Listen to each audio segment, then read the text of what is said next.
Hi besties, welcome back to my YouTube channel. If you're a returning subscriber, thank you so much. If you're a new subscriber, you're welcome. I love you. And if you are yet to subscribe, please subscribe so you can always get notified anytime I upload a new video. We hit 250 subscribers. I'm so glad. Thank you all. I'll be showing you all bit by bit process on how to make this trending nice V-shaped skirts. It's actually easy.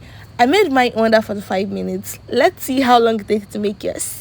So I'll be using this nice lovely African print I got. I love the fact that it has two patterns, like it's given. First, you need your skirt length measurement and your waist circumference. Second, you need your V-shaped length, how long you want the depth. So I really want mine very long, so I go with 9. They're actually optional. You can use 8, you can use 6, you can use 9, you can even use something longer, depends on what you want to achieve. This V-shape are optional also. You can make yours you can make yours slant. It depends on what you want to come up with. So first, I measure 9 plus the sewing seam allowance. That's 9.5. You don't want to forget to add your sewing seam allowance.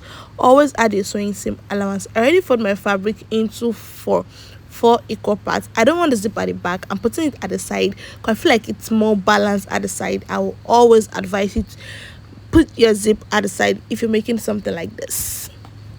Divide your waist circumference by 4.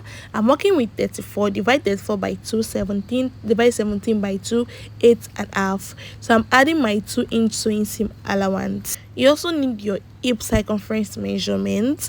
When I mean circumference, just your normal hip measurement. Divide it into 4. We're working with 41. Divide 41 into 2. That's 21. 21 into 2, 10.5.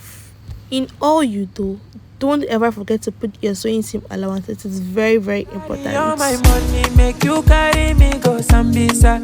If I touch your body, make you touch under my short nigga. When you're done with that, connect the hip and the waist measurement together. I hope my videos are self-explanatory. Please, if you have any question, do let me know under the comment section. I'll be glad to reply them all.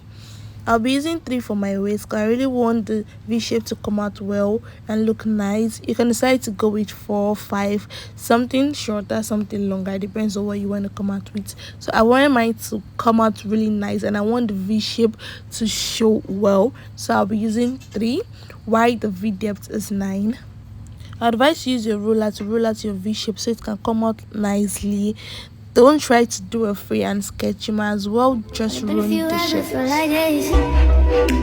Only been days we feel like months. Look out for you and you like once.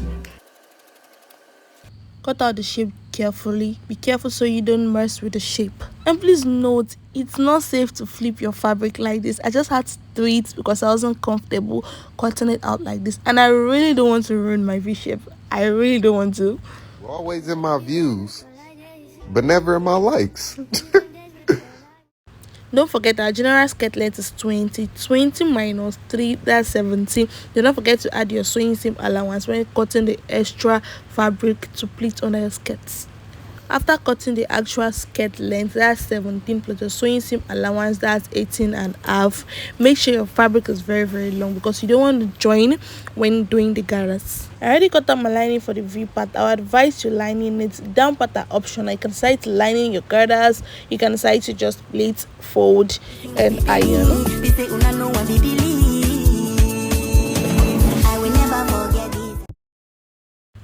Iron it neatly and nice.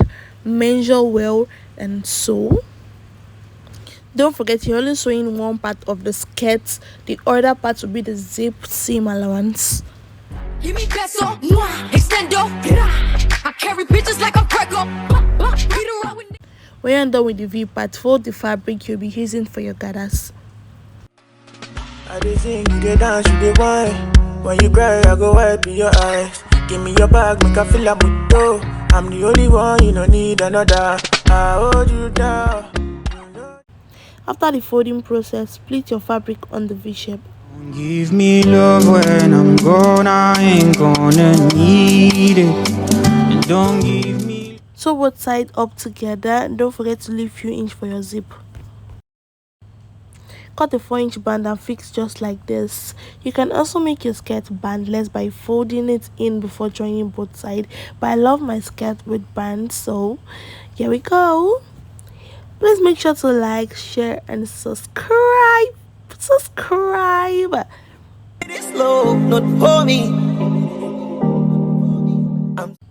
This is what it looks like when you're done. Do not forget to weave the inner part. Always weave your cloth to give it this top-notch neat look. I'm so excited. This is the last part. I could not get the short black zip, so I just had to improvise, cut my long zip.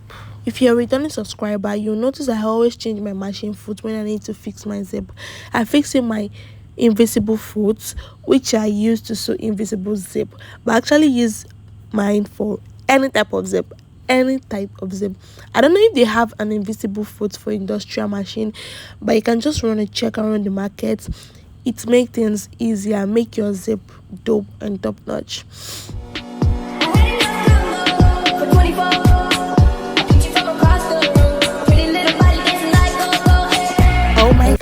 Oh my god, this cat is fire. Don't worry, I'll take a befitting picture soon, and boom.